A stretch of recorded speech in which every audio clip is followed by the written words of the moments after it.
Close the hearing, and you have 2 seconds here.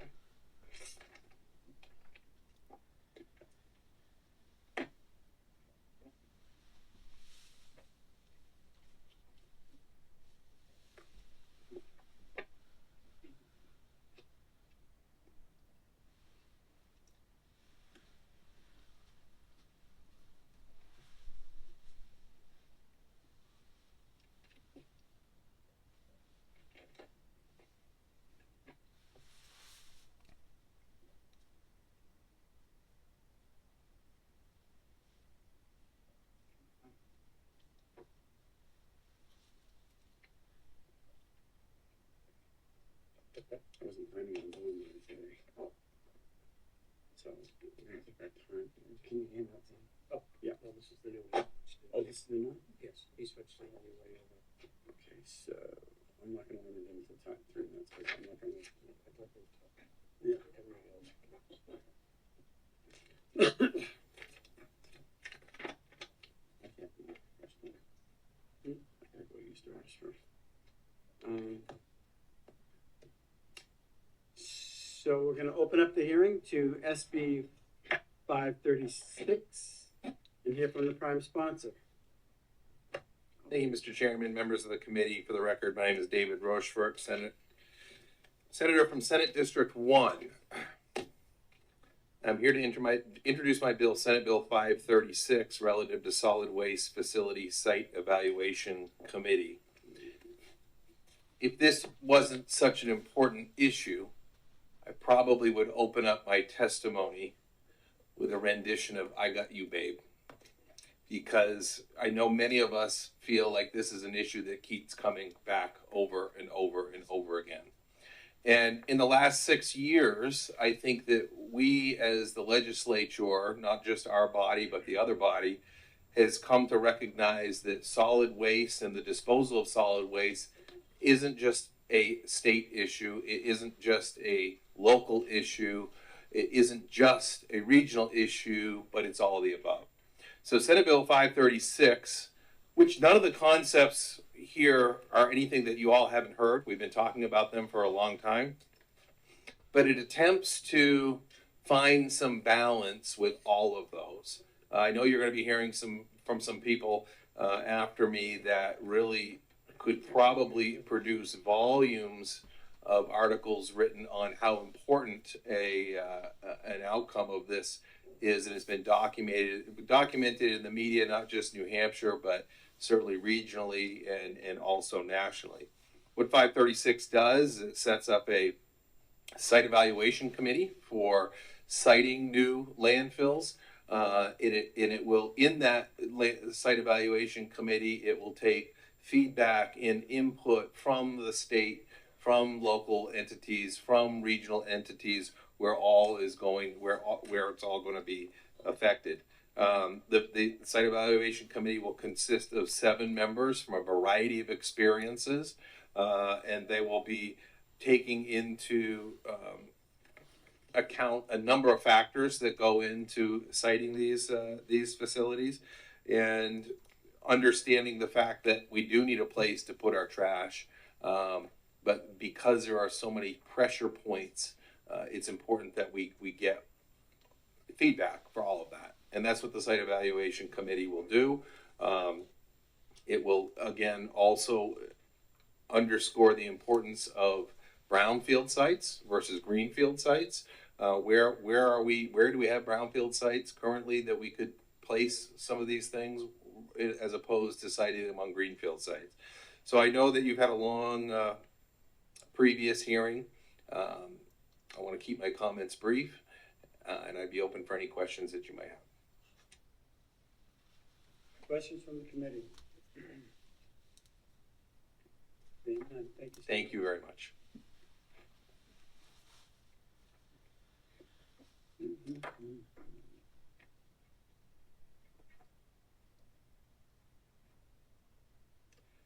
Catherine from the Sierra Club? Catherine and Corky? Corker is Kathy here? She must have left. She was here. Okay. This is Tom Tower?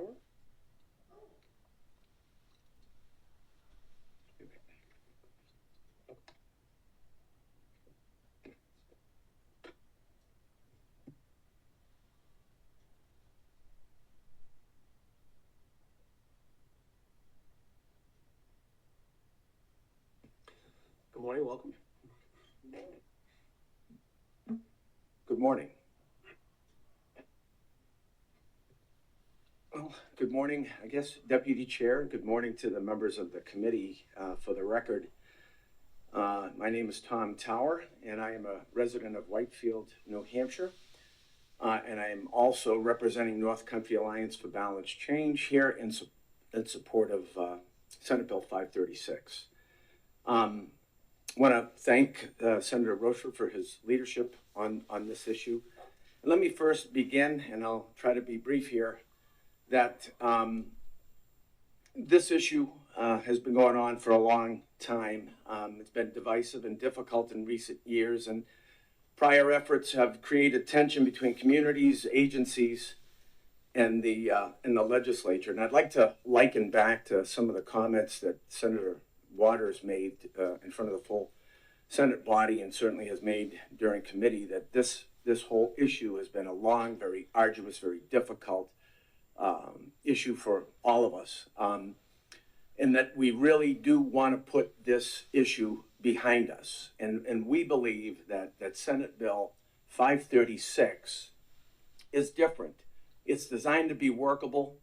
It's ideally supported by DES, and hopefully we'll get an opportunity to hear from them, and that we're confident the vast majority of the legislature, as well as the governor's office, would support this concept of establishing a site evaluation committee. I think we know that the governor is on record as recommending the creation of a site evaluation committee for solid waste, so that we are confident that if something like this were to reach her desk, that she would support it as well.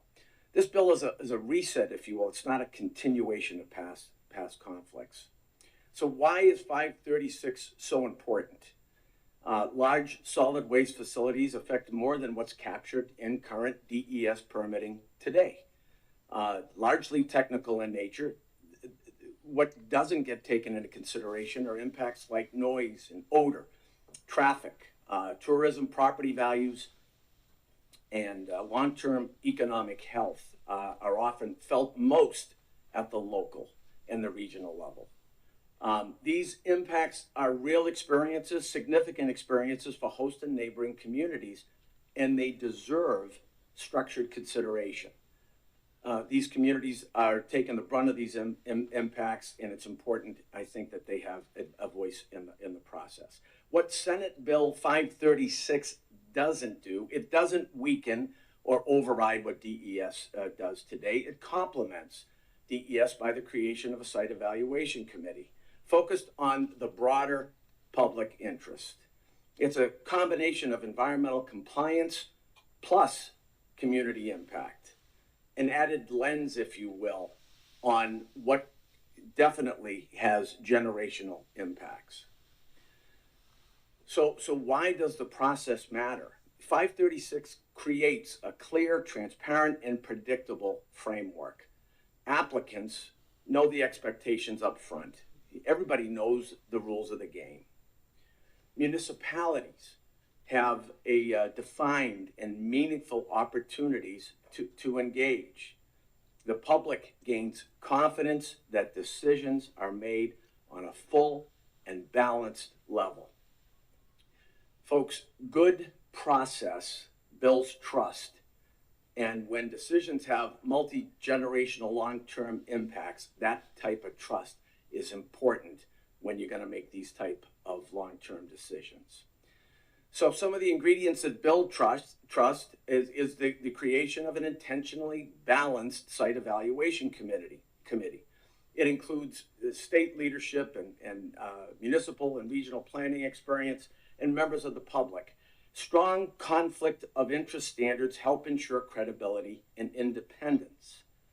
Decisions are informed, fair, and insulated from undue influence. Now, a couple of things here that the bill does and what it doesn't do. The bill expresses a state preference for expanding existing permitted landfills or redeveloping brownfield states.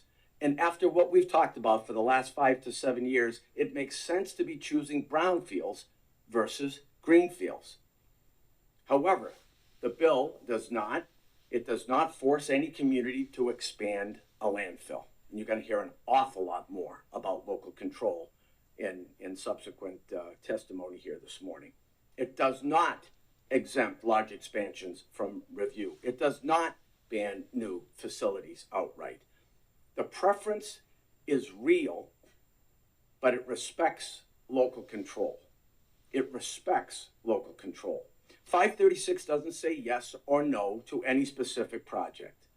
It says that decisions about large-scale local waste facilities should be deliberate, open, and based on a full understanding of benefits and consequences at every level. This is reasonable, it's responsible, and an overdue step in the process. The bill improves how decisions are made, not what decisions must be. And I'll repeat that. The bill improves how decisions are made, but not what decisions must be. So with that, let me thank again the committee for your time this morning, and I respectfully urge all of you to support Senate Bill 536, vote it ought to pass, and I am happy to take any questions you may have. Questions from the committee? Thank All you. at once now. All right, thank you very much. Catherine McCorkey? McCorkey? No timer on this. We got plenty of time. Hello, thank you. My name's Catherine Corkery. I am the chapter director for New Hampshire Sierra Club. We have about 15,000 people in the state who are members and supporters, and we support this bill. I feel as though there's been many years trying to resolve this problem of this landfill and landfills in the state, and I support the idea of having a fair democratic decision making, including the communities impacted, as well as the applicant, as well as the town officials, and state agencies. And what better place than the Site Evaluation Committee? This is a little different than energy issues, but it is a land-focused, community decision-making process that we need. And I ask that this committee take it upon them, upon yourselves, with wisdom and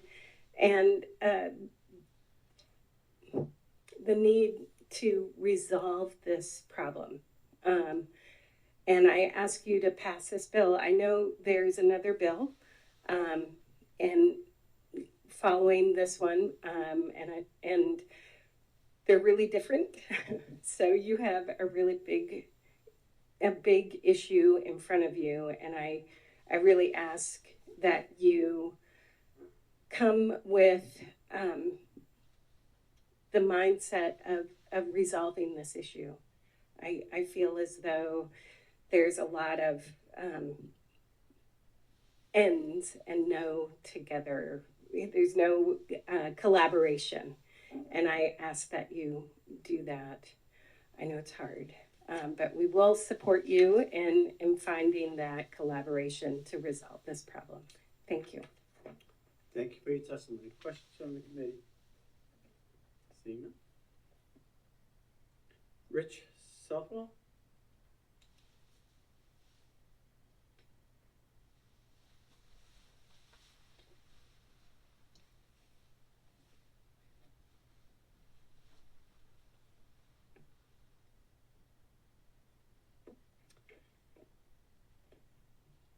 Good morning. My name's Rich Southwell. I'm a Bethlehem, New Hampshire resident. Lived there with my family since 2023. I support this bill very strongly.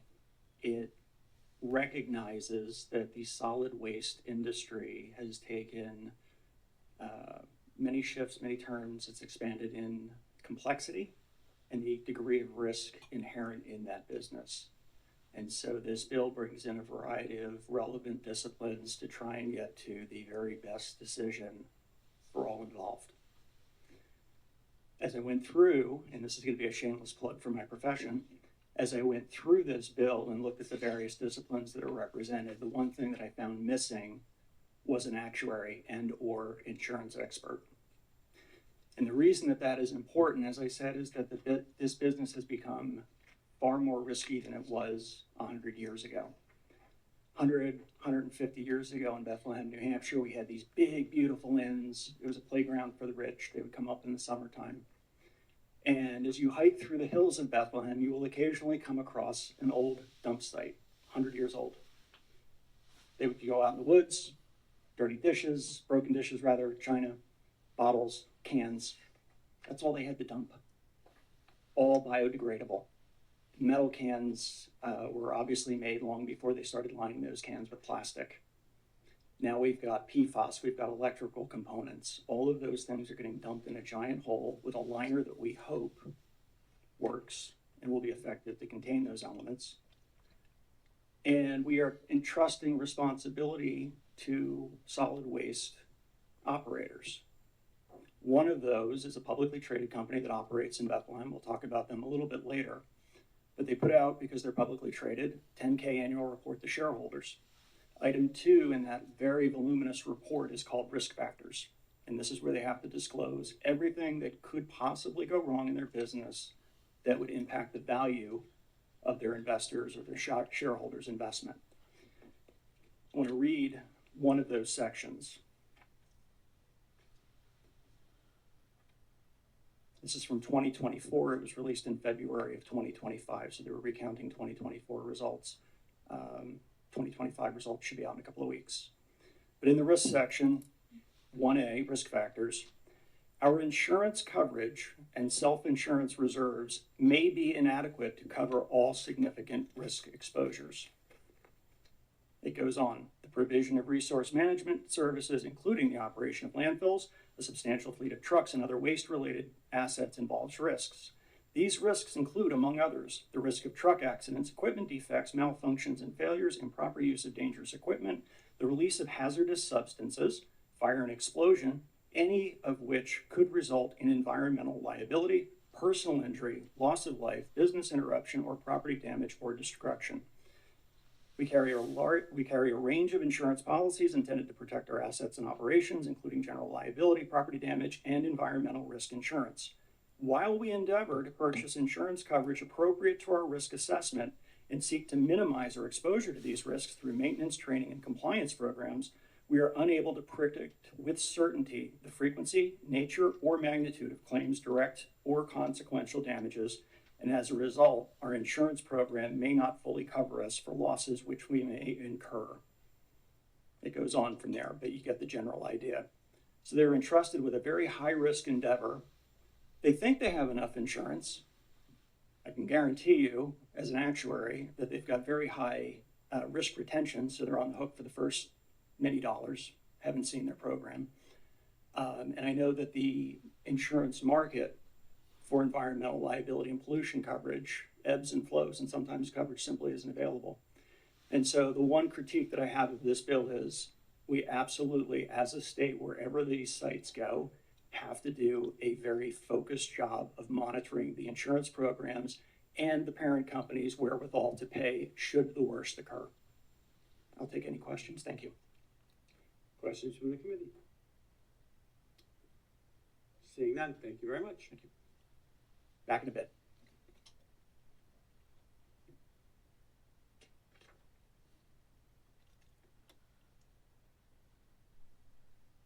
So we have Nate again. Thank you, Mr. Chair, members of the committee. Nate Grace for the BIA, the Statewide Chamber of Commerce. We oppose this legislation.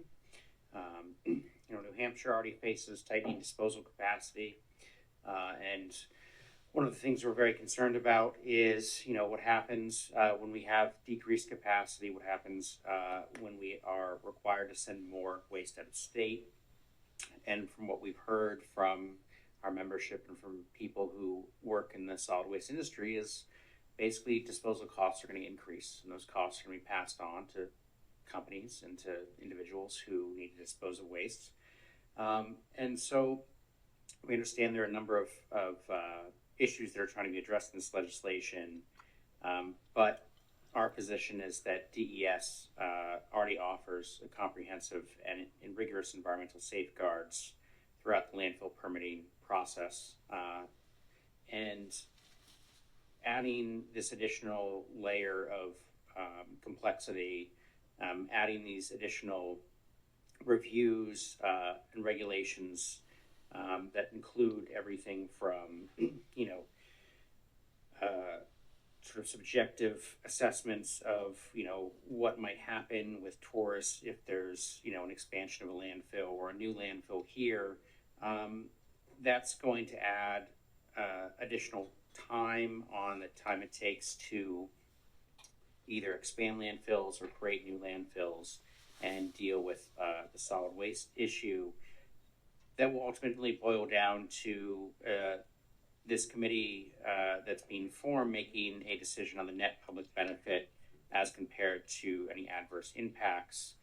And we just don't see how that results in an objective decision based on the language of the bill. We think that would end up being a subjective decision based on realistically who is appointed to that committee. Happy to take any questions that the committee may have. Questions from the committee? Senator Rosenthal. Thank you, Mr. Chairman. I'm interested in your statement that it will mean more cost to transport waste out of state. But hasn't DES testified that we are not going to run out of landfill capacity until at least 2037? Yes, that's true. But as we've looked at, and I know DES is here and will testify, so they can probably provide more insight. My understanding is that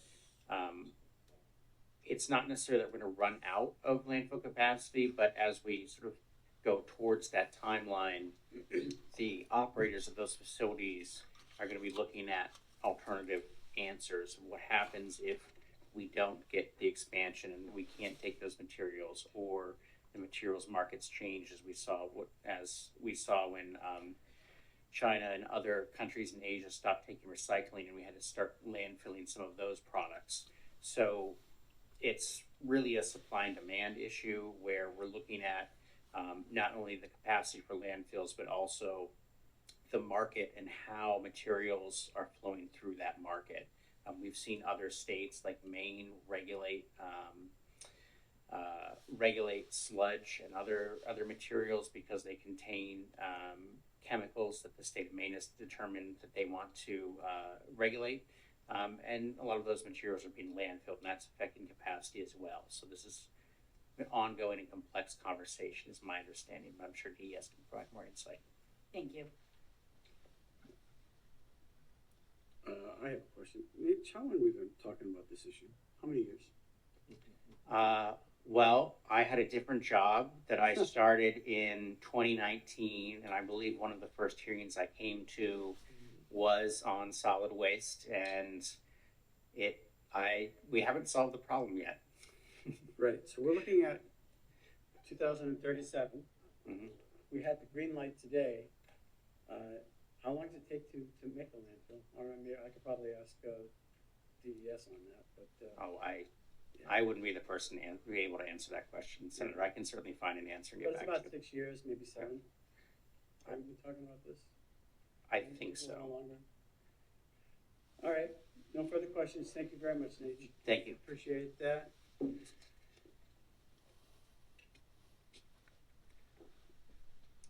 I want to try to get everybody here. Mark?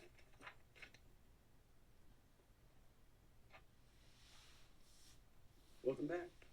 Thank you, Senator. Good morning, Chair Avard, ranking members, Member Waters, Senators. My name is Mark Delafano. I am a PUC Commissioner and the PUC's current interim chair, which makes me the ex officio chair of the Site Evaluation Committee. That is the Energy Site Evaluation Committee, not the proposed Solid Waste Site Evaluation Committee. Reason I'm before you today is we're not taking a position either way on this bill. Although I will say that in a much earlier iteration of my career, I actually held a level 4 solid waste operator certification here in New Hampshire. And I can tell you that as far back as 2005, perhaps, there was talk of figuring out how to deal with siting of solid waste facilities. So the legislature has been considering this for a very, very long time. But that isn't why I'm here today. The main reason I'm here is because under the current bill, a employee of the PUC would be charged with being the administrator of the Solid Waste Site Evaluation Committee. Since that position is currently vacant, and we're looking for someone who is going to be able to help our very small agency with both energy site evaluation as well as PUC matters, I just asked the committee to consider whether there might not be a better fit in a different state agency for someone who could act in that administrator role. Also keep in mind that when we hire a new administrator eventually for the Energy Site Evaluation Committee, I am probably going to be the person primarily responsible for training that person on how to do their job. I don't have the expertise in solid waste to provide that training to that person. But I think that the type of person we're looking for to fill that role is someone who's an attorney with significant energy and energy siting experience, as opposed to someone that has relevant solid waste experience. Maybe I'm too concerned about this, but it's just seems kind of odd to me to take one of the employees from the PUC and put them into a role that's really a more of a DES kind of oriented agency. With that, I'm available for any questions. Questions from the committee? Very good. Thank you very much. Amy?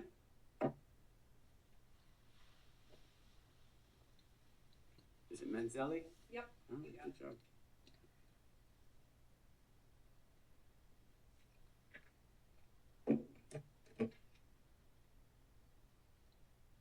Good morning, Chair Avard, esteemed members.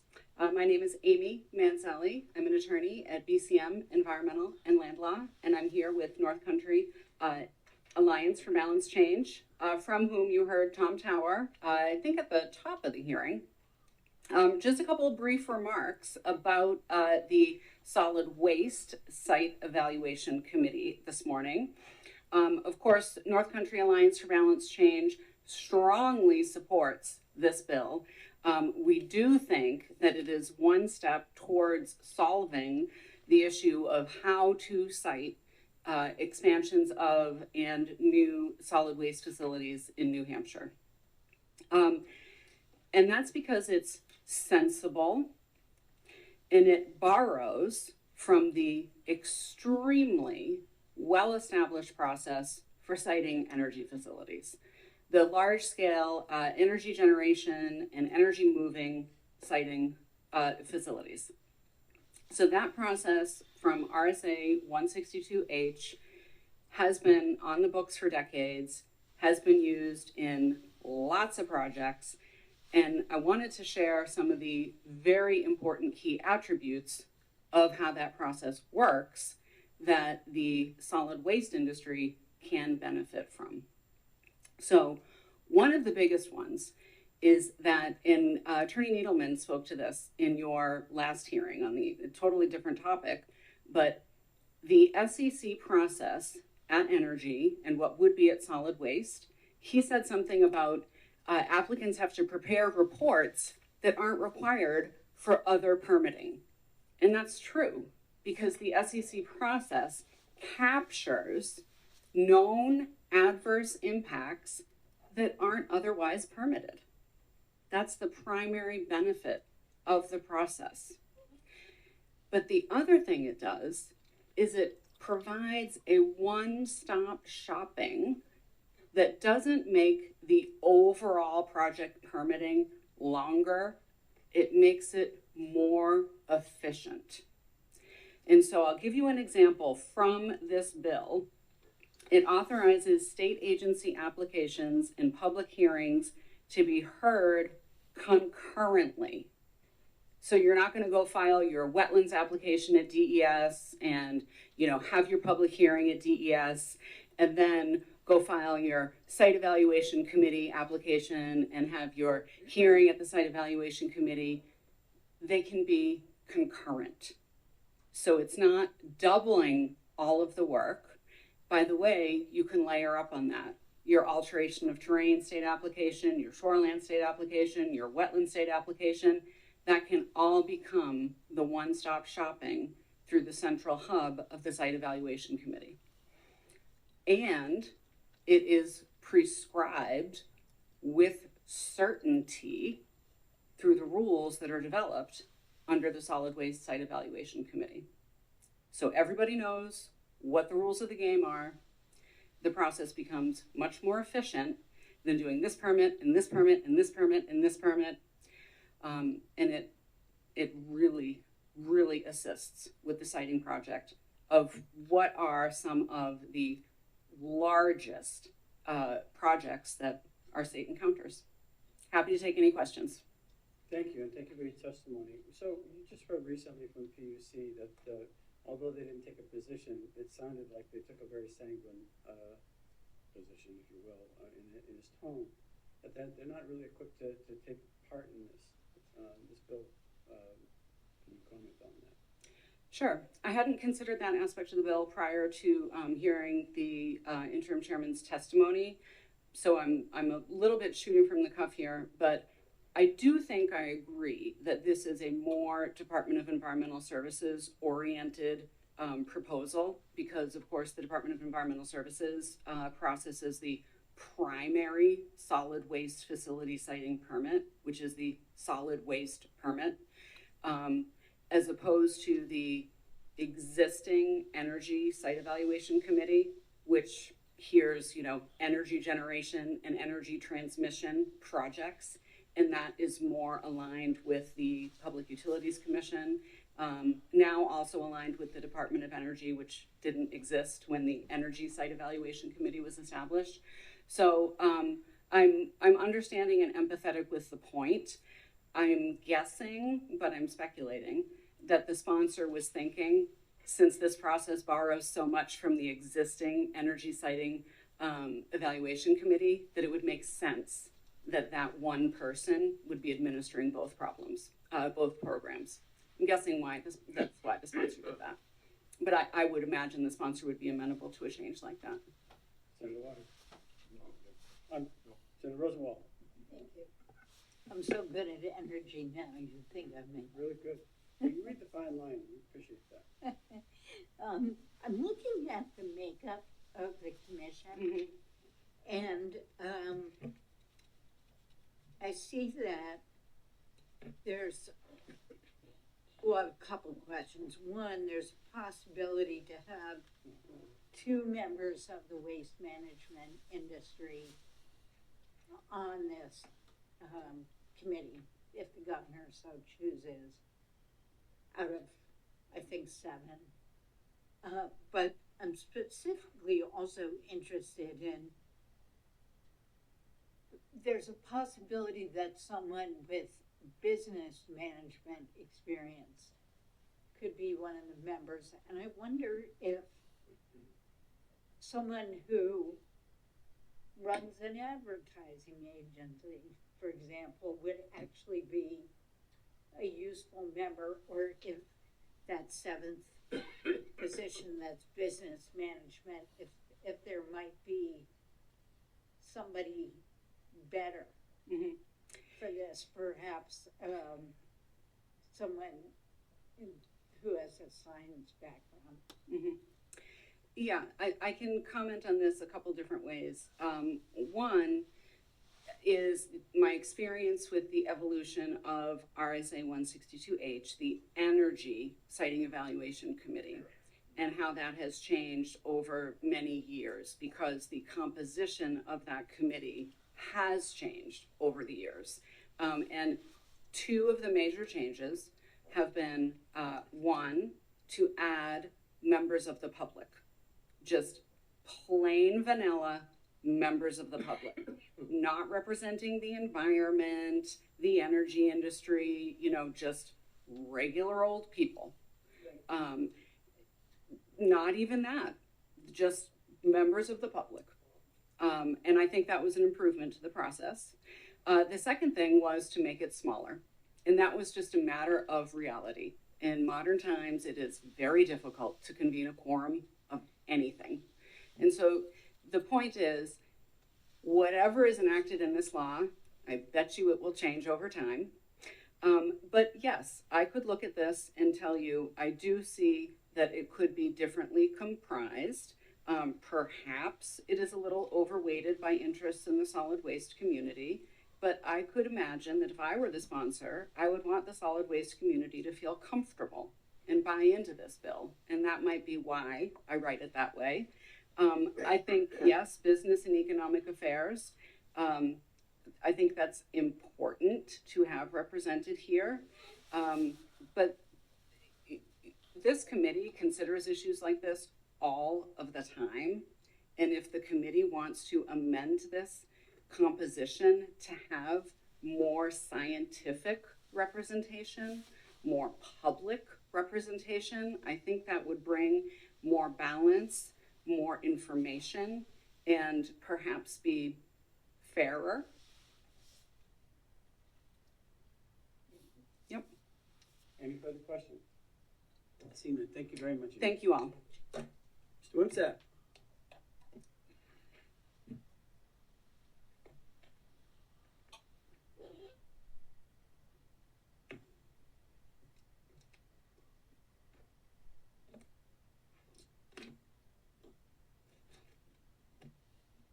Morning, Mr. Chairman and members of the committee. For the record, my name is Mike Wimsatt, Service Director of the Waste Management Division for the Hampshire DES. I'm joined this morning by Leah McKenna, who is our administrator of our Solid Waste Management Bureau. I don't have a letter of testimony, but I am here to, first of all, thank you for the opportunity to testify on this bill and to let you know that the department does support this bill. We're certainly aware that, as you've heard from others, that siting, construction, and operation of a major solid waste facility can have impacts on the local and regional communities where they reside. Beyond the traditional factors that DES is required to consider when processing applications for such facilities. Senate Bill 536 would establish this site evaluation committee that would be directed to consider these other potential impacts and benefits that are really outside of DES's permitting process. Areas of consideration include impacts on land use, visual impacts, property values, human health, tourism, outdoor recreation and wildlife, traffic noise and odor, and economic impacts and benefits. These are all important factors to consider when you're talking about a facility of the size that's envisioned in this bill. But they're generally outside the areas of expertise and authority that DES and its staff have. So we believe that this will provide an important platform for full public participation in siting and approval of these facilities, and will allow for a more comprehensive evaluation of both impacts and benefits. And with that, we'll be happy to entertain any questions. Thank you. Questions from the committee? All right, I have one. I know that Nashua is going to, is having some changes, I believe, with their landfill. And I believe they want to move their firefighters training to a different location because PFAS situation, closer to the neighborhoods. Are you involved with that as far as the decision making on, or the site evaluation on that? Anything that involves regulated areas of the landfill would be potentially subject to, a facility like Nashua would need to get potentially a permit modification to deal with something like that. So from what I understand, they've hired an outside source to do the site evaluation. They have to go to you as well, as I would imagine. Yeah, I guess I'm not entirely sure what, Yeah, if you're, but from what I understand, they're getting an outside organization, not the department, to site the property, but you haven't been notified of this yet? I don't know, Lee, if you're, I'm not aware. I think I've heard something about, my understanding was that the future expansion of the landfill is and it has to be said, my understanding is Nashua has significant potential future capacity. First of all, they only take Nashua's waste, so they're not landfilling, they don't landfill the kinds of tonnage that would, and because they're a municipality, they wouldn't be subject to this. But my understanding is that they do have future expansion plans that would include an area that was previously occupied by a fire training site that does have PFAS contamination. So they'll need to address that as part of any future design or construction of expanded landfill Does facilities. this bill affect their modifications if they choose to? I don't believe it does. Any further questions? Seeing none, thank you very much. Thank you. And I think you are our final speaker, unless the CLF wants to come up and talk. Okay, thank you very much. All right, so we're going to close the hearing on this. Great.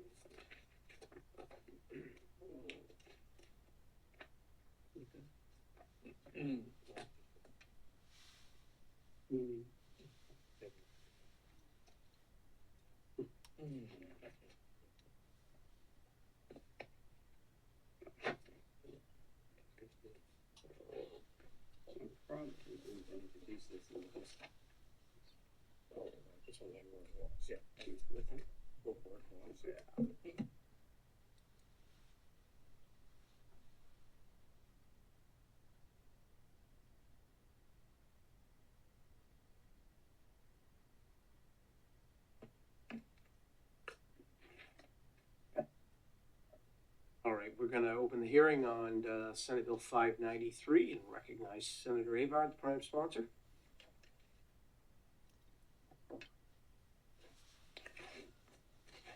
Thank you, Mr. Chairman. For the record, I'm Senator Avard, District 12, and I am the prime sponsor of SB593. SB593 strengthens New Hampshire's waste system, prioritizing the cost-effective capacity. The bill recognizes the compelling state interest in maintaining adequate, reasonable price disposal capacity for all municipalities and businesses statewide. Without predictability expansion pathways, New Hampshire risks higher disposal costs and increased out-of-state hauling burdens, ultimately borne by the employers, local governments, and the consumers. Expansion of existing landfills is the most efficient and environmentally responsible path. SB 593 affirms that the state preference for expanding existing permitted landfills instead of creating new greenfield sites because existing sites have already been thoroughly studied, permitted, and monitored by the Department of Environmental Services over decades.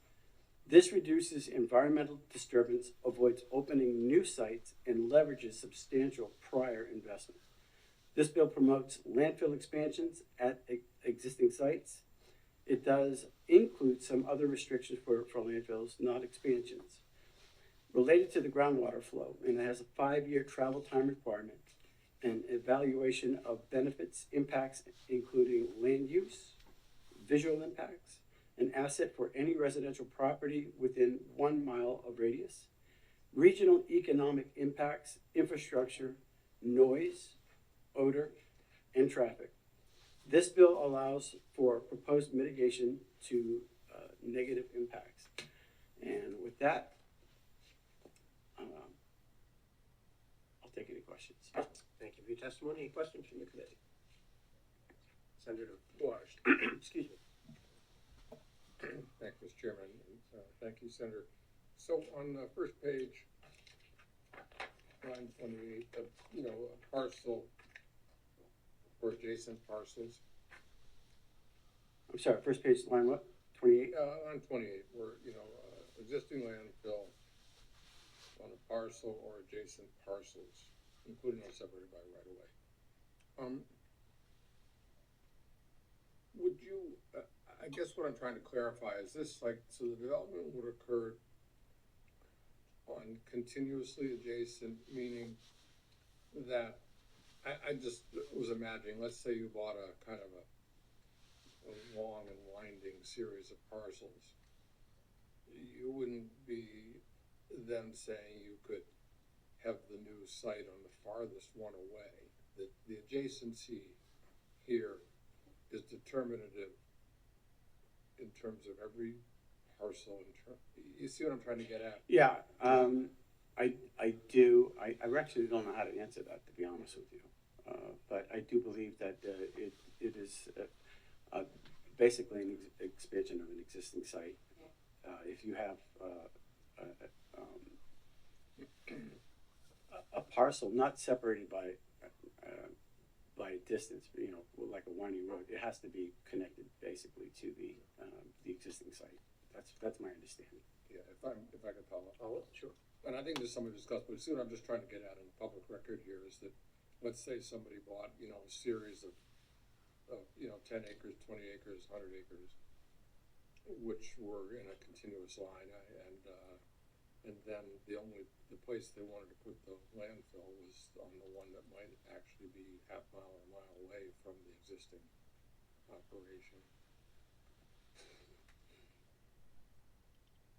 Take that into consideration. I don't know how to answer that, to be honest with you. Just wanted to get it out there. Yeah. Thank you, Mr. President. Further questions from the committee? Seeing none, thank you. Thank you. Wayne Morrison? It's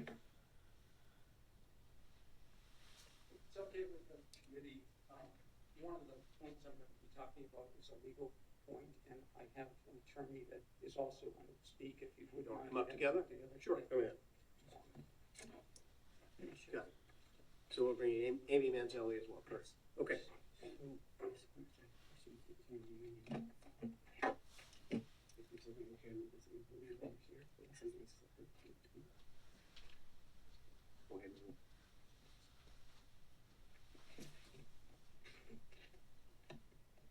It is existing. You've got adjacent parcels. Adjacent to the other. This is the one. Yeah. There's a way to deal with it. Yeah. Chairman Avard, members of the committee. For the record, my name is Wayne Morrison. And I'm here today speaking on behalf of North Country Alliance for Balanced Change. I'd like to preface my remarks by acknowledging the obvious, and that is that the issues we're discussing have been contentious and in some cases highly contentious over the last several years. Despite those challenges, I would, on behalf of NCEBC, encourage the committee to seek common ground and make this the year that we find solutions during this legislative cycle. I think there's been a lot of good ideas brought. There's multiple bills, and I'm hoping that with hard work from your colleagues in the Senate as well as the House that we can achieve much needed results moving forward and make progress this year. That said, while we appreciate and recognize the desire to address these issues with a variety of things in the solid waste arena, this particular bill for us has some serious problems. Chief among those is the paragraph that says to implement the state's preference for landfill expansions over greenfield siting of new landfill capacity, landfill expansions shall be subject to the approval solely by the department, and no municipal ordinances, bylaw, rule, regulation, agreement, or other restriction shall be effective to prevent the siting of a landfill expansion approved by the department. Although we agree and we strongly support the principle of the state preferring landfill expansions and brownfields over new greenfield sites, the data simply does not support the premise that local land use regulations will create capacity shortages, thus frustrating the state's interests. This provision, by design or by default, specifically targets the town of Bethlehem, by attempting to negate zoning ordinances and 2011 and 2018 settlement agreements, which were negotiated in good faith and at significant taxpayer expense between the town and NCES/Casella. In effect, this legislation would force a landfill expansion against the will of the town and existing legal contracts that specifically prevent that outcome. We believe such action is unwarranted, unnecessary, sets a bad precedent statewide, creates dysfunction and mistrust between the state, municipalities, and regulated industries, and is likely a violation of both the U.S. and New Hampshire constitutions. There is much work to be done on solid waste reform. Let us work together with communities rather than in opposition to them if we are to make meaningful progress. We are optimistic in seeing some changes and progress and agreements in some of the bills that we are seeing. But usurping local control, in our opinion, is an incredibly bad idea.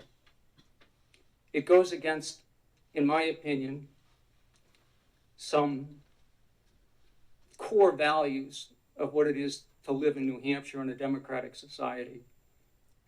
And we believe that the answer to some of our landfill and siting problems is found in more local voice, more local control, more regional engagement, not less. For these reasons, we urge the committee to vote ITL on this bill. And with that, I'd like to turn it over to Amy Manzelli to talk about the constitutionality issue I raised. With the chair's pleasure, I will elaborate and then we'll take questions. So Amy Manzelli from BCM Environmental and Land Law, here to elaborate on our position that this law, if enacted, would be unconstitutional.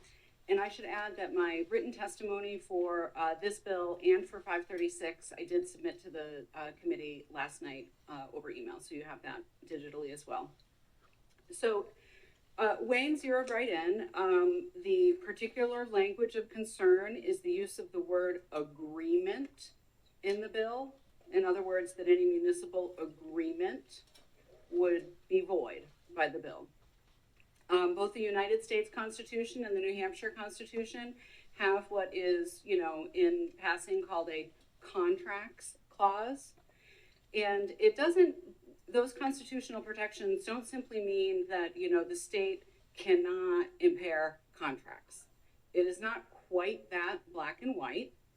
The states cannot substantially impair an existing contract unless the state legitimately exercises its police power for an important public purpose, and it is reasonable and necessary to do so to serve that public purpose.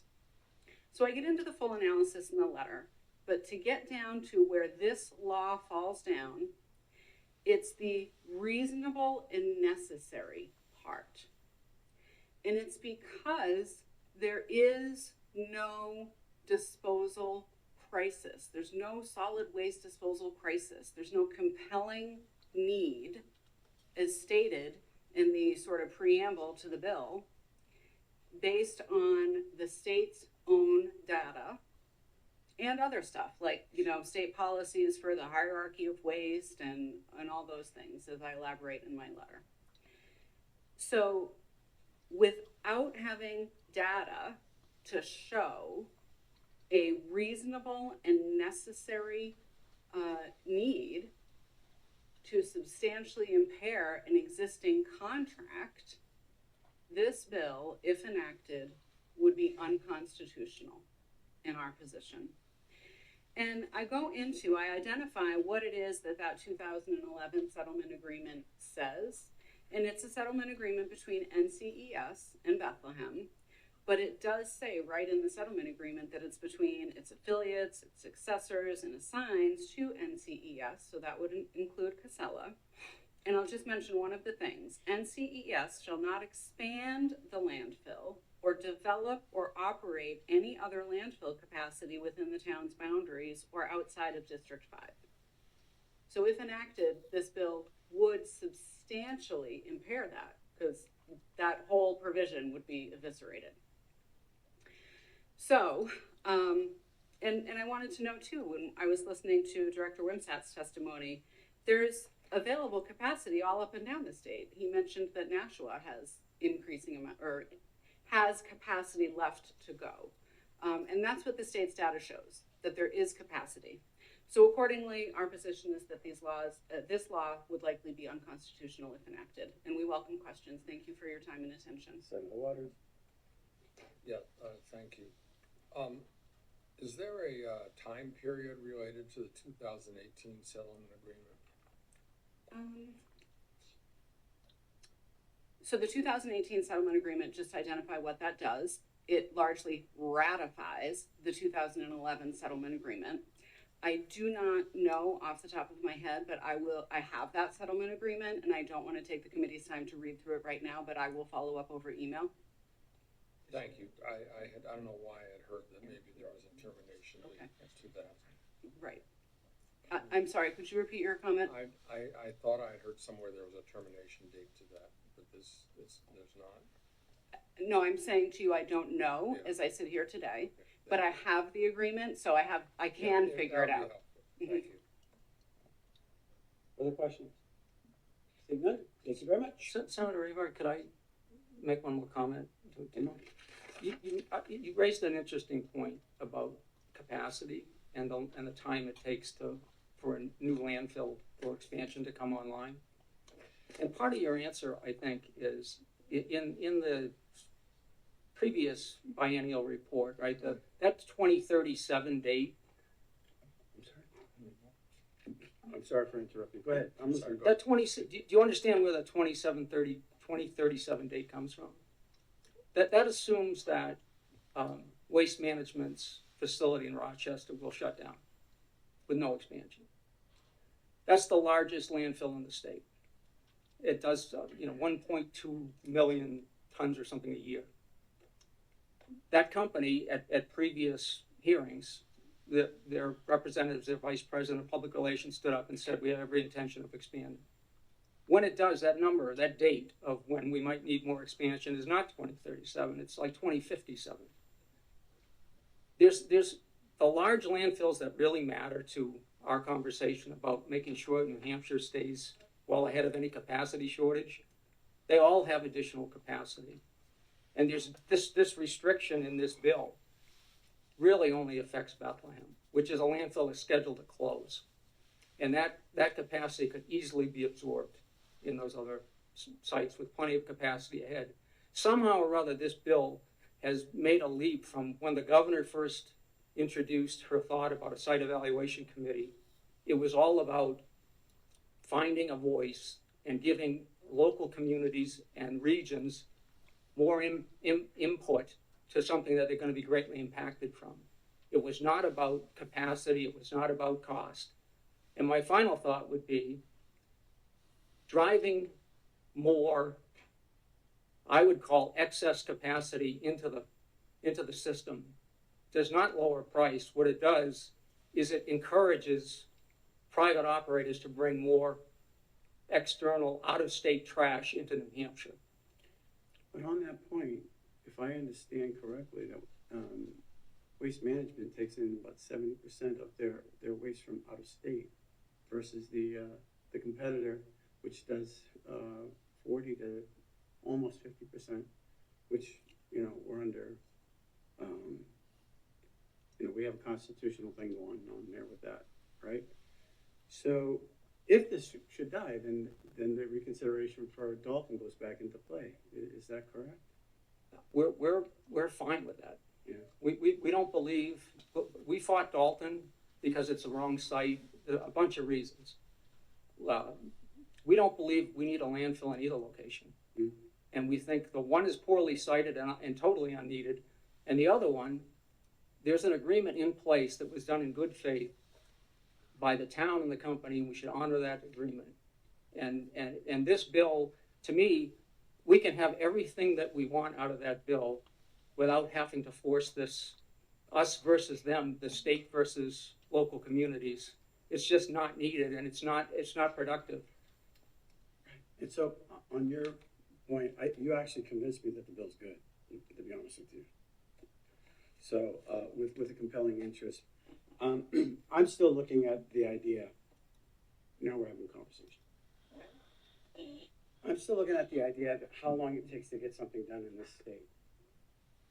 And we've been talking almost a decade on just this particular issue. Maybe more. And we have the NIMBY effect everywhere that we look. And so, that being said, if this doesn't go forward, I can see that it would encourage all kinds of resistance everywhere else around the state, and that hinders us from getting rid of our trash and recycling and PFAS. And I wasn't aware of the PFAS situation in Nashua till yesterday when Alderwoman called me up and said, we got a problem. And they were going to move the facility. Now they have to do remediation. So it's not hunky-dory down there right now because they're going to have to do remediation. We have a lot of other issues, even in Nashville, where they're building new housing over what used to be a tannery. Well, they didn't clean the site up. That's bothering me. But they're going to build on top of that. I have a problem with that. That being said, if we don't go forward with a compelling interest, which I think this is, personally, that's my humble opinion, what do we do? Going back to 536, that's what we do. And I will tell you just a very quick story about the wind turbines that probably many of us have seen now spinning in Antrim. So that project went through the site evaluation committee, the existing energy site evaluation committee, and it was denied. And it was denied, and I'm not going to remember the details, but it had something like 1 or 2 or 3 wind turbines right up against one of the most pristine water bodies in the state. And that was the primary reason. All of the impacts associated with that. The developers took that to heart. They came back again. They had those 1 or 2 or 3 turbines taken out of the project. The project was approved. That entire thing took the whole permitting that ended in the denial, the whole re-permitting that ended in the approval, took something on the magnitude of 3, maybe 4 years. And my point is, when you have a pretty well-designed and cited project, that's how long you can expect it to take, a couple years through the site evaluation committee. And the other thing we haven't talked about yet is when you have a project going through the site evaluation committee, what that project doesn't do is also go to the local planning board. And so it is a tremendous efficiency and benefit for those developers. And so I tell my husband, we're all entitled to have our own wrong opinions. But my opinion is that is the solution. That is going to hasten getting needed projects and expansions approved. Well, as I'm having this conversation with you, it seems to me that history has shown that is just the exact opposite. That to get something done in this state is very difficult. You know, we had a hearing just a little while ago about Seabrook and about the overrunning costs because of protests. It was a huge part of it. It was unnecessary. There was a lot of fear that was put up with that, and it served none of us because of that. So what I'm saying is if this goes through, who would want to even dare attempt build anything in this state, knowing our history? Well, you had testimony at a previous hearing from Waste Management who said they love working in the state. They're prepared to move forward with the turnkey facility. and also, just as a frame of reference, the state of New Hampshire generates about a little over 1 million tons of trash every year. That landfill has the capability of taking every single ton of New Hampshire trash every year. I'm sure Rochester's happy about that. Well, I mean, you raised a really good point. Rather than this usurping of local control, to me, the problem that the public and the legislature needs to deal with is the out-of-state waste problem. Mm-hmm. Yes, we have a interstate commerce clause, but there's things we can do about it. There's other options. We don't have to sit back and say, end of game, there's nothing we can do. We're just gonna let this happen. Question? Thank you both for coming in. You both done a lot of work on this issue. I've talked with both of you many times about this as well as other issues. All of these bills that we're hearing, as well as ones we've heard in the past, they're sort of all trying to steer us in the direction of getting a good solid waste management plan. I mean, I think we all are generally in favor of the site evaluation committee being established. We have to figure out what it looks like and the membership and how we get there. I think everybody in the room is supportive of that. One point, I guess, Wayne, I think you mentioned something about, we didn't need increased capacity. We have capacity essentially until 2056. Are you concerned with bringing us down to essentially one major player in the game? I don't know that I can agree with the statement you made that it isn't about keeping costs contained. I think we see in every situation where if we have more than one person competing for the same business, we see lower prices. I think that's a general thing that we would all prescribe to. I guess, are you concerned about that? If we allow things to go as they're looking like they're going right now, we're essentially going to get down to one major player. And additionally, I'll throw in, you can comment on that, a change we made in the budget about the fee we've put on trash coming in and refunding, those back to the communities. That appears to be having some impact. My understanding that waste management or the Rochester facility is starting to see a little less interest in bringing waste in from other areas into their facility. So that may further extend our ability to have that capacity. So just a couple points, if you want to comment on those, I'd appreciate it. Yeah, I mean, it doesn't have to be just you, Wayne. Amy, you have to. I mean, from my point, it's something we have thought about, right? In some way, this industry is regulated in part because this isn't like a restaurant opening up and there's 100 different restaurants, and if you don't like the prices here, you go down the street. Whether we have one or two of these players, they each have carved out a niche in the state, and they control things like tipping fees, and they integrate, vertically integrate into trucking, and there's a lot of revenue sources that come out of this. I'm more driven by what I want is competent, ethical, well-run, strong operational companies that handle. We're hiring basically companies to handle, a utility. It's not a lot different than energy, right? There's not 50 of these players, right? And I'm no more than you. I'm not looking for more regulation. I don't think we're great at it. But this is an industry that the more we learn, the more dangerous we find out it is. This leachate problem is not going away. The PFAS problem is not going away. It's a burden on our waste treatment facility plants. There's all kinds of issues. I think in an honest conversation, I don't think whether we're already heavily dependent on waste management. The fact that we have two of them, waste management dwarfs every other facility in the state. They're 3 times bigger, 4 times bigger than what Casella is right now. If they want to jack up prices, they could do it whatever we do, that could happen. But I'm more concerned with the fact that we just saw the largest fine in the history of the state to an operator that has proven over a long period of time to have severe operational issues and problems, and to have not a one-off, but a history of violations. Why in the world would we turn around and create an opportunity to help them expand in a facility when they've proven incapable of meeting our standards? It would be like you hiring an electrician or a plumber or a carpenter in your house and the job isn't well. You wouldn't rehire them. I think we should. I take my stuff. I don't have trash pickup. I take it to my center in town, we load up our truck every week. I think it's really important. We each own this. We are not fighting with you, Senator Avard. We're trying to be part of a solution here. We've tried to be.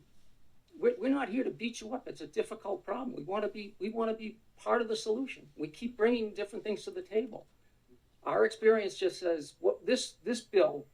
I agree with some of it, but this taking away local control is going in the wrong direction at way too fast a pace, and it won't solve the cost problem that you're bringing up. On that local control. May I just comment real quick? Sure. Thank you. Real quick, completely different point. I think in terms of markets and capitalism, it's important to remember the potential to monetize parts of the waste stream that is not yet monetized at an industrial scale today, which is composting. The lawmakers very wisely took a first step towards this a couple of years ago by requiring certain institutions to take their food waste and not put it in the trash. I think the monetization of composting is going to be a huge opportunity in the future. And I don't know if waste management is going to jump on it or some other entrepreneur is going to jump on it, but if and when waste disposal becomes too expensive, that's going to be a natural market reaction. And so I just wanted to throw that out there. Sorry to interrupt. No, that's fine. I actually respond to that real quick, if you don't mind. I don't mind. All right, so we actually, in the bill we had in the previous session that has not been finished on, there was a section that was further encouraging companies to come in to do food waste.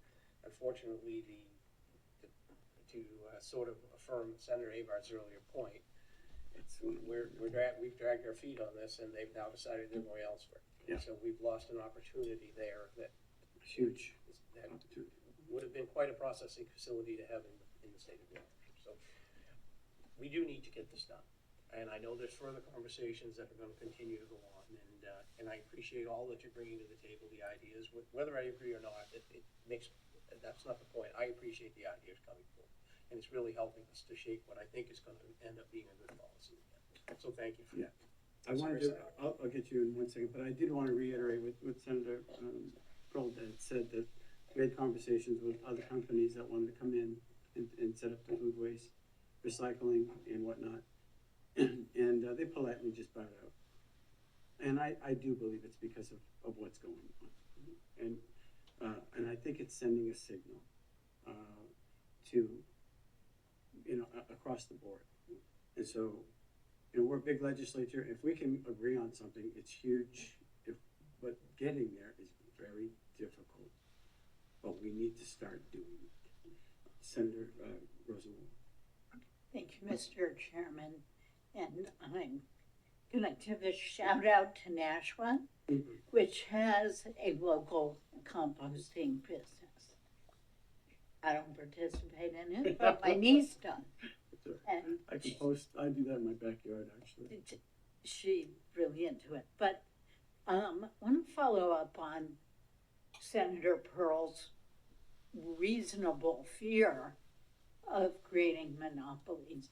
And I'm thinking that there's also a landfill up in Berlin. So we're really not talking about just 2 sites, are we? We have 3 We have plus Nashua. We have 6 landfills and an incineration facility. I mean, the point around, we're all worried about cost, and we're worried about service and all the rest of those things. The closest thing we have to a solid waste strategy is our solid waste management plan, right? That clearly articulates the goals that we really want are to move away from landfilling and move into diversion activities. Right. And we don't, we should be in, the infrastructure we need is in recycling and composting and all of those things that will actually help us put less stuff into the ground and put our citizens at less risk. But it was my understanding that if the company that you had mentioned came in, they would be building a $100 million recycling plant.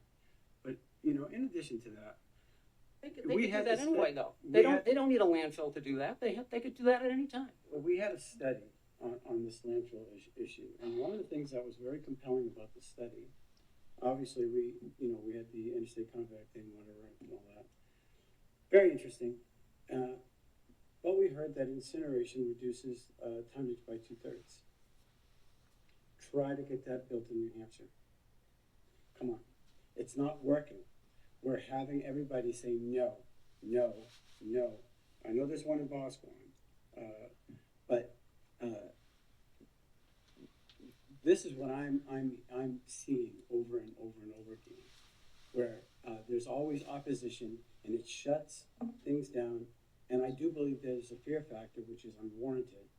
And I'm going to say it out loud: slander. I've heard slanderous things come out, just because we're trying to propose an idea. And not you. I have a lawyer here. But We try really hard to prevent that. Can I just say that really shuts everything down? It's not our style. I know it's not your style, but there are people out there that have been slandering, not just me, but other people in the committee, and that always puts my hackles up, and it just pushes the wrong button on me.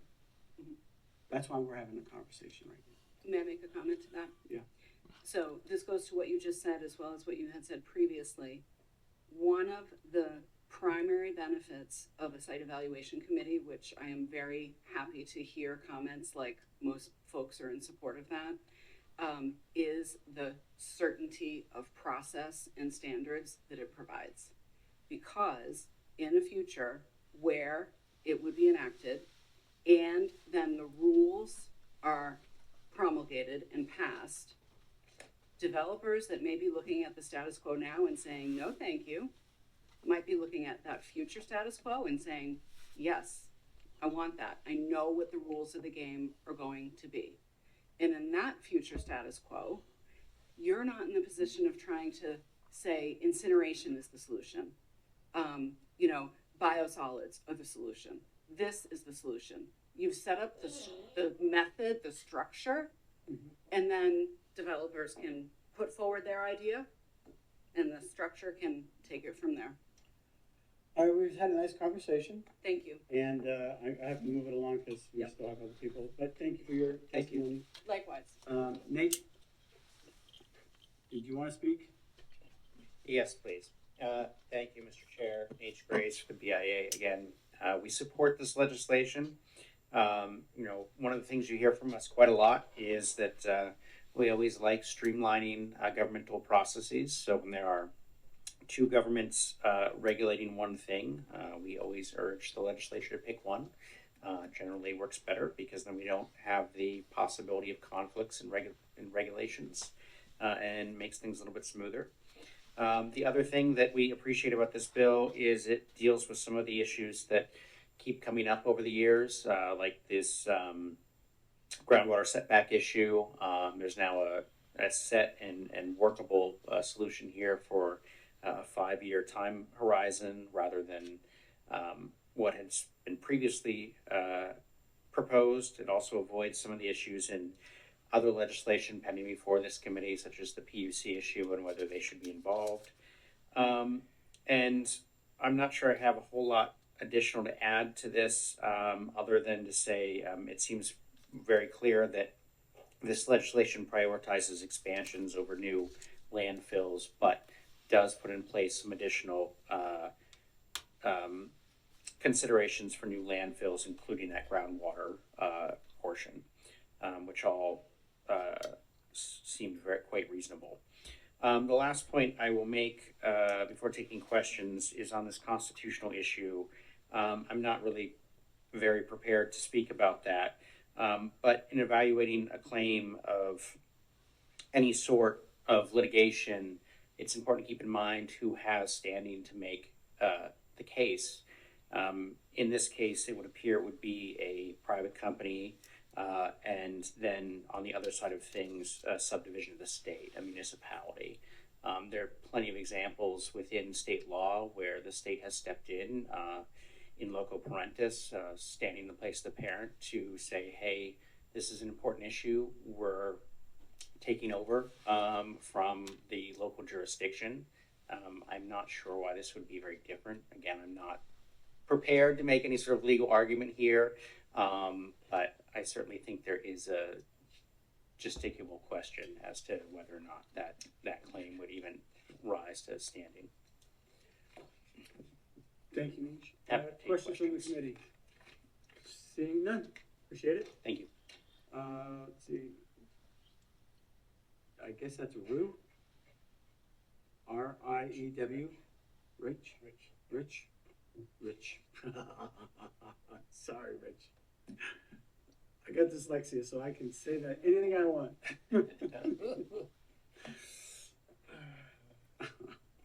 The penmanship is lacking.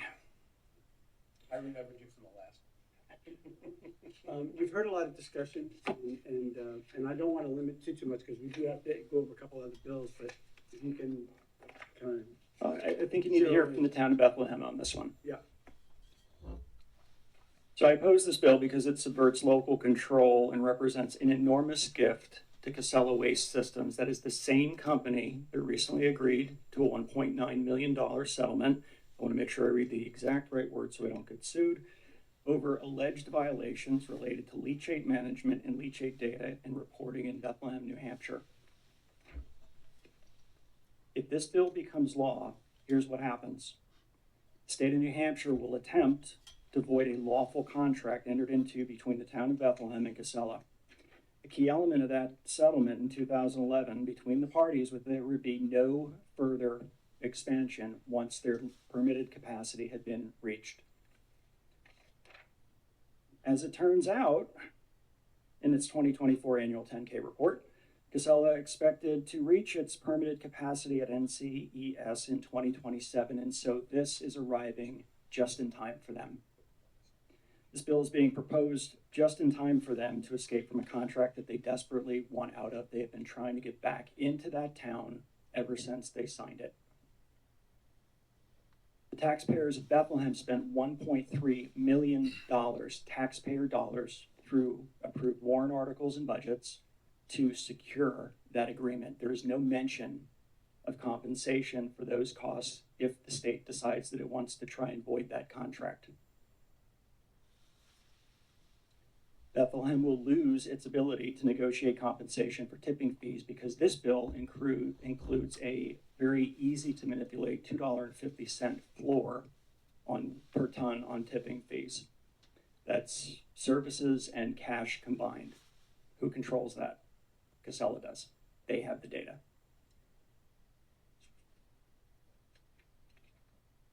Bethlehem will be forced by the state to accept expansion of the NCES facility and assume all risks and negative impacts that come from having an operating landfill in the community, including pollution, contamination, odors, and decline in property values. Now, we talked about some of the risk factors in my previous testimony and the extreme risk and the increasing risk that that facility provides.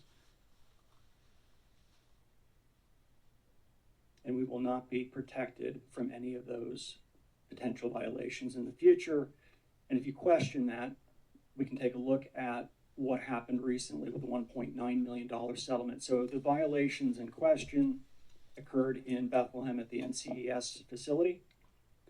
The settlement was for $1.9 million. The alleged violations included puncturing the liner in the landfill.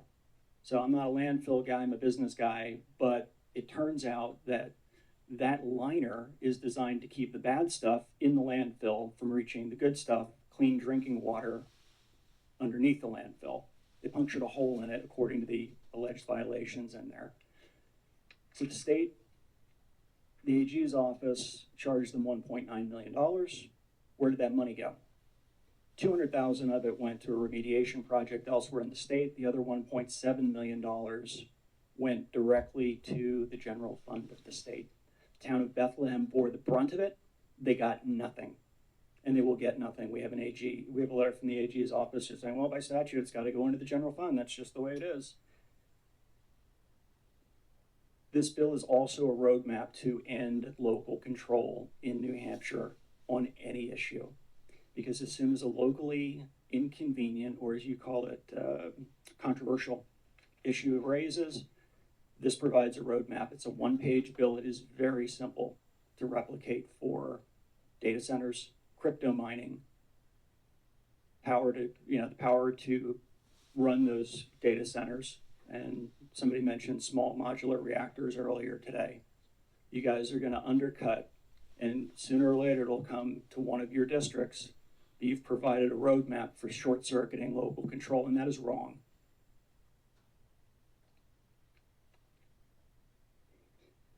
Given the negative, one-sided nature of this bill for Bethlehem and its potential to subvert local control statewide, I urge the committee to spike this bill and start over with a fresh sheet of paper. Thank you. Questions from the committee? Seeing none. Thank you very much for your testimony. And our final speaker, Heidi, CLF. I'm surprised he didn't sign up. Whatever you want. Sure. Good morning, Heidi Tremarco from the Conservation Law Foundation. I know we've had a vibrant discussion, so I'll try to keep my comments short because a lot of it overlaps with things that the committee already discussed today. Thank you to the chair and the members of the committee for hearing my testimony. In short, CLF opposes this bill because it removes local control and the local voice from the landfill permitting process. As everybody knows, the state already controls the lion's share of that process, and the local entities have only carved out a really small voice in that process, really thanks to Bethlehem's efforts for decades, including a fight to the New Hampshire Supreme Court, which established in 2004 that that there could be some local voice in the process, normally over only really where the landfills are located within a municipality. And that voice is small, but it's critically important. You know, the communities that are asked to home these landfills should have a voice in that process, and they know best. And often these decisions come down to really specific things that are very local, like how are the roads going to be impacted? And do children walk to school along those roads? It's the local groups and the towns that know that information best. And I just want to speak briefly to, you know, the bill presumes that there's been a frustration of the state's waste needs, and specifically, I think there's a concern that their landfills have not been able to expand or that it might take some time. And I think actually if we look back on what's happened as the state, is we see landfills expanding again and again. So Bethlehem's currently operating in stage 6, and that landfill expansion process took about 3 years. The public notice was in 2020. It was fully litigated. There was a full public process, and then we litigated it before the Waste Management Council, and then up to the New Hampshire Supreme Court, which allowed the landfill to go forward in 2023. So from 2020 to 2023, there was about as lengthy a process as you could get for an expansion that was fought at the permitting stage, at the Waste Management Council, and at the New Hampshire Supreme Court, and that took 3 years. And when the Supreme Court decision came out in 2023, they began operations immediately. They had already gone ahead with the construction. And I think turnkey, it was a similar process that was also litigated up through the New Hampshire Supreme Court, and it was a matter of years. So I don't think we should be concerned that they're limiting or it's taking too long to expand the landfills, because that is happening. And it doesn't take very long. It takes a matter of years under the current scheme. And as you've heard, we don't have a capacity problem. We don't have a need for additional landfills. What we need, as what's been acknowledged, is recycling facilities and composting facilities as been laid out in the state's waste plan and in the biennial reports. So that's the only points that I wanted to make today to address those concerns, and to urge the committee to vote ITL. I'm happy to take any questions.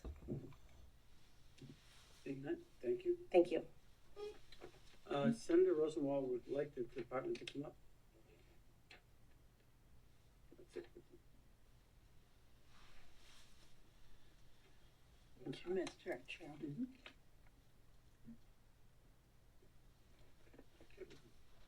Thanks. I do have a few questions. I noticed on page 1, line 19 of the bill, that it says the department's rules provide robust protection of human health and the environment. Am I remembering, or did last fall GELCAR unanimously object to the proposed new rules and state that they were contrary to the public interest, designed to benefit, I'm quoting, designed to benefit the administrative convenience of the agency to the detriment of the public and contrary to legislative intent? Yes, Senator, they did file a preliminary objection to that effect, and then we responded to that, and at their subsequent meeting, they approved the rule set. Thank you. Could I? Oops. Yep. Thank you. So on page 2, lines 22 and 23 calls for new landfills being sited so that pollution can't reach the nearest surface water for 5 years, which is great, unless there are, quote, design features that will detect and remediate contamination before it reaches the river or lake. Because I'm so inexperienced in these matters, could you please tell us what kind of technology exists, or maybe it doesn't yet but could, that would remediate polluted groundwater? Well, I'm not sure.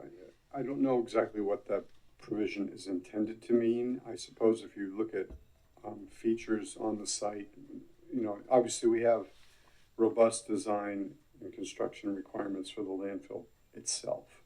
And then to the extent that those fail and there's a release of a contaminant, then basically the migration, absent any other interventions, the migration of those contaminants through groundwater to a surface water is a function of the hydrogeology of the system. So the soil type, the groundwater table, the groundwater gradients, etc. I suppose it's, if a facility could, I mean, when we have groundwater contamination that needs to be controlled at a site, it is not too uncommon for some kind of an interception trench or a pump and treat system to be installed. One of those is very active, the pump and treat. You're actually pumping groundwater and treating it and then re-injecting it up gradient to keep it from migrating. Or depending on the type of contaminant, there are types of interception trenches that can be constructed in the formation that hold back those contaminants as they move, as the groundwater moves through that trench. I don't know if that's what this is envisioning or not, but those are the kinds of design features that I could think of. I will say that the rule set that is currently in effect, we believe is quite protective and very stringent. And if you look at it in its entirety, if you look at the rules and you look at what we require with respect to siting, we believe that those rules are quite protective. And we don't believe this provision is necessary in this case. We believe the rules that we have are very protective and would address potential threats to surface waters. One more. Sure. So Senator Avard brought up a project in Nashua that's not a landfill, but is a housing development that's going to be built on a toxic Superfund site. And the department's been quite involved in that Mohawk tannery. That's correct.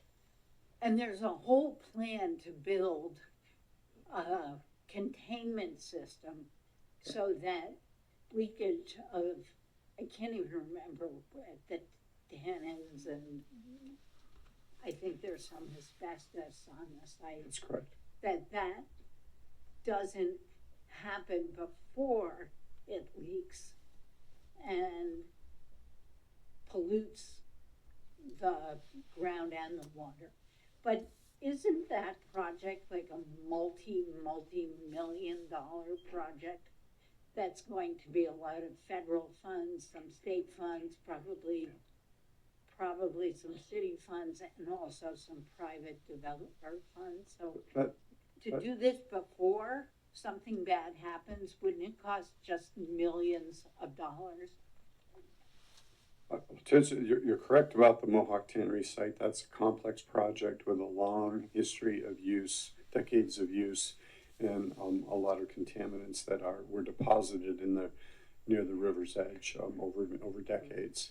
I want to make sure I understand your question. How are you relating that to well, this? the question is, if we were to expect that a private company would install some kind of leak-proof system before they expanded or built, wouldn't a good system just be unbelievably expensive? So it depends on the circumstances. It would be it's hard to answer that. I will tell you the current rules envision that in order to site a landfill, you need to be able to ensure that in the case of and I will say, there's a lot of focus on surface water, but in reality, in the facilities that we have and that exist in the state right now, surface water impacts, we have a lot of surface water impacts from old unlined landfill facilities. That's a separate matter. But from the landfills that are operating, surface water impacts are not something that we are most concerned about in the first instance. We're concerned about the groundwater, which is right there at the facility. These facilities are sited, wherever they're sited, there's groundwater beneath them. So we're mostly interested in ensuring that groundwater is protected.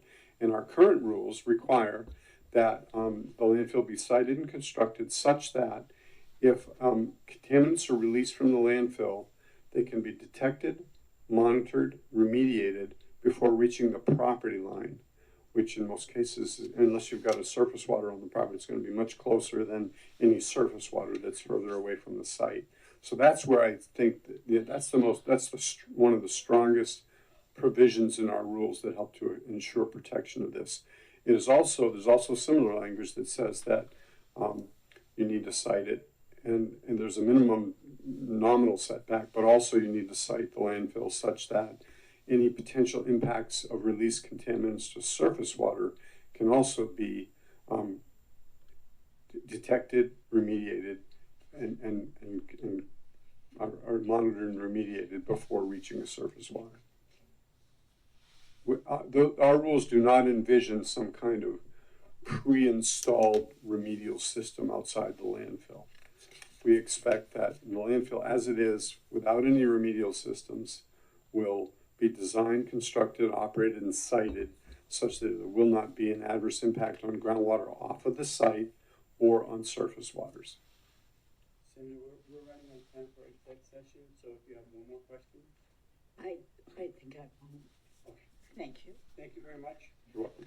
And with that, we're going to close the hearing on 593. Is there a motion to move into exec? So moved. So moved. Discussion, all in favor? Any opposed? Seeing none. Senator Waters, do you have a bill that you